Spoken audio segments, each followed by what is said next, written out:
Voor de Haan kon Justerjoen op de training net beschikken over de volslagen selectie. Sander van der Heijden en Leo de Wacht, beide van Owen en Snits, stien geblesseerd aan de kant dat te zien.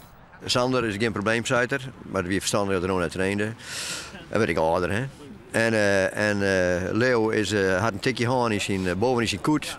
En Juster kon er amper in en Joert kan er al wel wat rennen. En hij zei het zelf, het wordt wel wat. Ik ben benieuwd, dus ik ga zijn, dan komt er gewoon bij. En als je al wens je wel goed is. Opmerkelijke naam in de selectie van Foppe de Haan is die van Joop Pijnakker, spits van tweede klasse Kolm. Samen bij de grote jongens. Ja, heerlijk. Ja, machtig om bijvoorbeeld met jongens als Sander van der Heijden straks te voetballen. En jongens Varken met zijn boys en ONS en Bozo Sneekwiet Zwart. Heerlijk. Keeper is Jacob de Vries van Harkemasse Boys. En die had al heel wat sporen liggen in het Abel Enstra stadion. Ja, dat klopt. Ja, ik weet net, de trainer het krijg al verteld hier, maar ik heb hier Tolevier voetbald. Dus hier is er wel wat roots. Ik heb hier vorig jaar voetbald. En maar Harkema dan, nou, dat was een fantastische beleving en ik hoop dat we diezelfde sfeer weer kunnen creëren.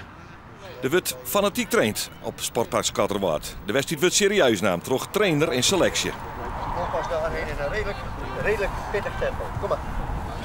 En de trainer is net van plan om in de kont te hingen in de pros van Sportclub Heerenveen.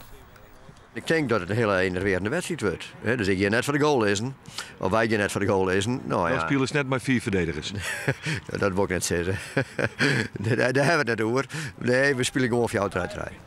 En daarbij had de spits van Kolm een dream. Ja, een droom natuurlijk, hè, om daar te spelen. En misschien ook nog wat te scoren. En weet de keeper wat hem te wachten zit. Ja, als het goed is dan krijgen we een per bal. Dus we doen toch uiteraard ons best en zoals jij altijd wat slaagt.